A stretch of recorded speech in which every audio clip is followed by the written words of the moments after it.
Hey guys, as I'm sure most of you saw in the last video, I recently finished up the CR250 engine build. Now I wish I could just go ahead and drop it in the frame and get started with the build process, but lately I haven't been feeling the greatest. So while I'm down for the count, I figured I'd give you guys a little review of how this engine build came about.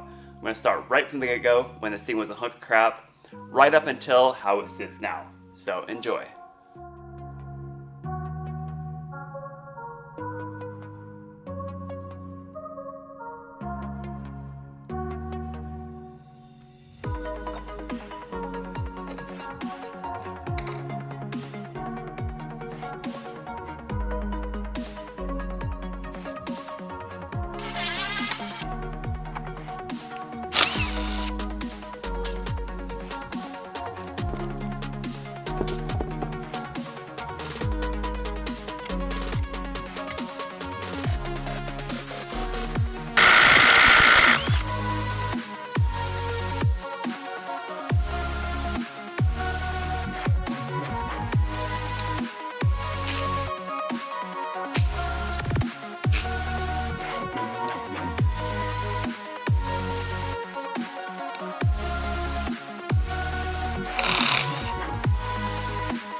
I'm actually really surprised with the condition of this bottom end. Didn't really come across much that was messed up.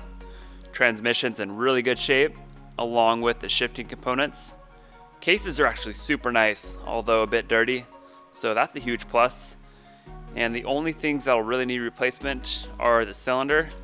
I gotta do something with it, either replate, resleeve, or just buy a new cylinder. Gotta buy a new hub, it's got a broken stud, and while I have the engine apart, I'm gonna toss in a new crank too.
Man, it is so cool to see the transformation this engine went through. I am so stoked with how it turned out.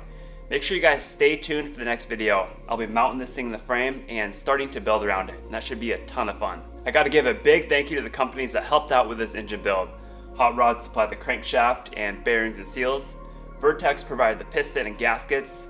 Trick Engineering did the transmission polishing process. Really excited to try that out. And Rocky Mountain sent over the clutch components, the clutch hub, clutch plates, and clutch springs. Power Seal USA did the cylinder repair. That turned out really good. This beautiful billet aluminum head was provided by Fathead Racing. And of course, I couldn't have done the engine build without the Niemela Concepts engine stand. Super handy to have. I would highly recommend it. And yes, this is an electron carburetor that I'll be using. Really excited to try it out and see how it performs. Well, that's all I got for today. I will see you guys in the next video. And make sure you hit that subscribe button down below to be notified when that video comes out. Alright, keep it prime.